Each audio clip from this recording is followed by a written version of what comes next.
Di sela-sela sibuk bekerja, seorang ayah berusaha meluangkan waktunya untuk membantu ibu mengurus anak. Ini dilakukan presenter Ruben Onsu tangani Betran Peto dan Thalia Putri Onsu yang sedang mengikuti ujian sekolah. Tak ada Sarwendah di rumah. Membuat Ruben Onsu mau tidak mau harus menggantikan figur ibu untuk sementara waktu. Diketahui, Sarwendah masih menjalani karantina setelah beberapa minggu bekerja di luar negeri dengan Jordi Onsu dan Mob Channel. Tanpa Sarwendah, Ruben Onsu turun tangan mengurus ketiga buah hatinya yakni Betran Peto, Thalia Onsu dan Tania Onsu. Belum lagi kini Onyo dan Thalia tengah sibuk mengikuti ujian.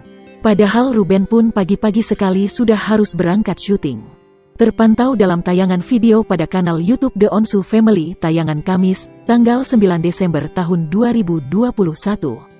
Ruben yang pulang kerja pada subuh hari lalu harus bangun pagi-pagi menyiapkan sarapan. Apalagi mereka sedang bermalam di villa pribadi milik Ruben Onsu dan Sarwendah yang berada di Sukabumi. Ruben Onsu rela bolak-balik Jakarta-Sukabumi demi membahagiakan ketiga anak tersayangnya. Nah, ini jadi kali pertama Ruben melakukannya tanpa Sarwendah.